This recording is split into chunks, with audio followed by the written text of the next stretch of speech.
各位同學，大家好，我係譚老師。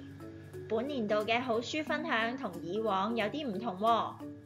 今年嘅好書分享每個月都會由唔同老師去同同學進行分享嘅。而10月份嘅好書分享就由譚老師先同同學仔分享一本好書。喺分享圖書之前，譚老師有個問題想問下同學仔喎。唔知同學仔你有冇曾經試過感覺到好緊張呢？唔知同學仔你又鍾唔鍾意緊張呢種感覺呢？今日譚老師要分享嘅呢本圖書就同緊張呢個心情有關嘅喎。圖書嘅書名就叫做《不一樣的冠軍》。我哋可以喺圖書嘅封面上邊見到我哋嘅主角小奈。佢係一條攬住紫色圍巾嘅小鱷魚。我哋望下佢嘅表情，睇嚟佢有啲緊張喎。究竟佢係為咗乜嘢事情而緊張呢？我哋一齊睇下圖書嘅內容。一打開圖書，哇！有好多獎杯同埋獎牌啊！而獎杯同埋獎牌下邊都寫住唔同嘅人名。咦？同學仔有冇發現呢一版圖書有啲咩特別啊？係啦，有個位置係冇獎牌同埋冇獎杯㗎，下邊嘅名字寫住小奈，淨係得啲蜘蛛同埋蜘蛛絲。咦？小奈咪就係我哋嘅主角？原來我哋嘅主角小奈嘅屋企人全部都好厲害㗎。由佢媽媽開始，到佢嘅兄弟姊妹夏夏、邦尼、拉夫，全部都獲得過比賽嘅冠軍啊！好犀利啊！不過唯獨是我哋嘅主角小奈，佢到而家為止都未參加過任何比賽，未試過攞冠軍啊！再望下小奈屋企嘅擺設。哇！呢幅牆上邊有好多唔同嘅照片啊！原來佢屋企嘅每隻鱷魚都曾經係冠軍嚟㗎。小奈嘅媽媽係鱷魚歷史界上邊游泳游得最快嘅選手，而佢嘅姐姐夏夏眯埋眼睛都可以贏得游泳馬拉松嘅比賽冠軍。而小奈嘅另一個姐姐邦尼係一條可以獲得跳水滿分嘅鱷魚。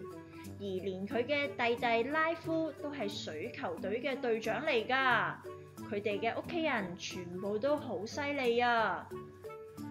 而小奈嘅屋企人都好希望小奈都可以成為游泳嘅冠軍，因為小奈都好鍾意游水㗎。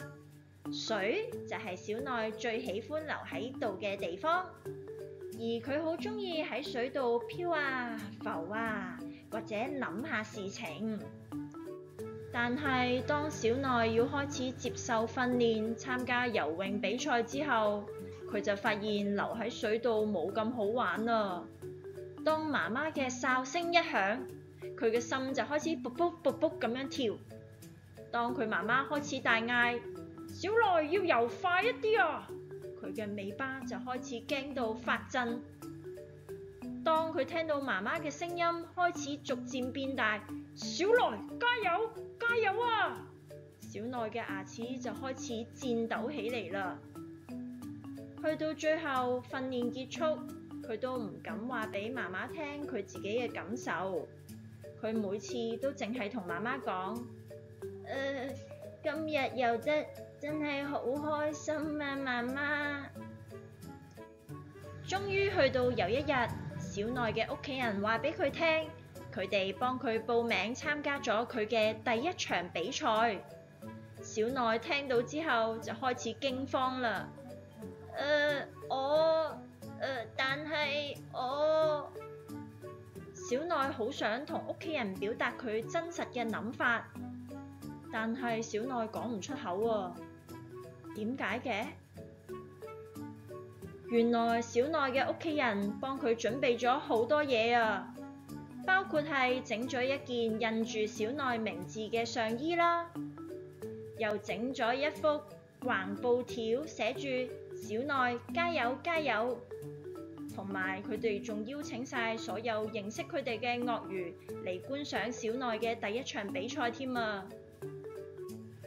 小奈嘅心臟又開始噗噗噗噗咁樣跳啦，佢條尾巴又開始發抖，佢啲牙齒又開始顫動，但係佢完全唔敢講俾屋企人聽啊！最後佢只係講咗句：太好啦！同學仔，小奈係咪真係覺得呢件事好好啊？由嗰晚開始，小奈就開始瞓唔着覺啦。佢成個腦都係比賽當日可能會發生嘅壞事情，例如係我游唔到落去，我沉緊落去啦。又或者係咁渣嘅小奈你，又或者係小奈你太令我哋失望啦，我哋要離開你啦。好多嘅壞事情都喺小奈嘅腦海裏邊浮現出嚟。小奈決定佢一定要退出比賽啊！佢試過喺佢訓練嘅路途裏邊特登行慢啲啦，不過又俾教練話。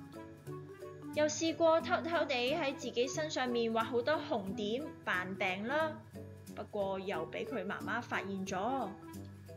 又試過偷偷地改屋企嘅月曆上面嘅比賽日期，都俾媽媽發現埋啊！唔理小奈點樣努力，試過幾多嘅方法，佢發現都係冇用啊！最後佢為咗令自己冇咁緊張，佢飲咗好多水，飲到自己連飯都食唔落，佢仍然係覺得好緊張啊！終於，小奈剩返最後一個方法，就係要同屋企人講實話，要講出佢真正嘅感受。小奈嘅心卜卜卜卜咁跳，尾巴喺度發抖，牙齒都喺度抖動。佢慢慢咁樣行近廚房嘅門，佢就問屋企人：如果有一隻鱷魚，佢唔想做冠軍，你哋會點諗啊？小奈嘅屋企人覺得好困惑喎。弟弟就話啦：邊個唔會想做冠軍啊？唔做冠軍咁可以做咩啊？媽媽又講啦：小奈唔使擔心啊，呢啲事情冇發生過㗎。小奈嘅媽媽、弟弟、姐姐想盡辦法，希望令到小奈冇咁擔心。例如係同佢講：你聽日一定會好叻㗎，你一定做得到㗎。小奈加油啊，加油啊，你可以㗎。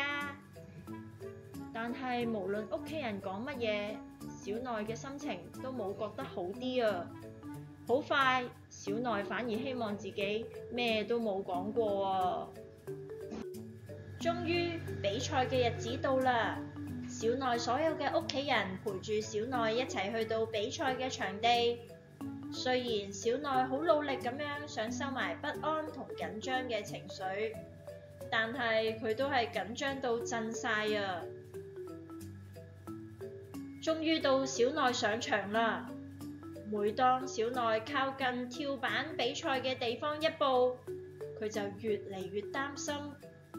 佢嘅心臟又開始噗噗噗噗咁樣跳得好快，佢嘅尾巴又開始發抖，佢嘅牙齒又開始抖動，佢真係好緊張啊！緊張到咗極點啦！到底小奈嘅比賽最後係點樣呢？小奈拎咗冠軍？小奈輸咗？定係有其他出人意表嘅結局呢？如果同學你想知道故事嘅結局，你想擁有呢一本圖書，咁就請你馬上掃描呢個二維碼，或者撳一下影片下方嘅連結，去回答3道問題。成功回答所有嘅問題，而且被抽中嘅同學，你就有機會親手喺老師手上邊獲得呢一本圖書，同埋有一張精美嘅照片拎返屋企㗎啦。呢個有獎問答遊戲截止嘅日期係11月1號下晝4點鐘，機會難得，得獎嘅同學只有1名，快啲嚟參加啦！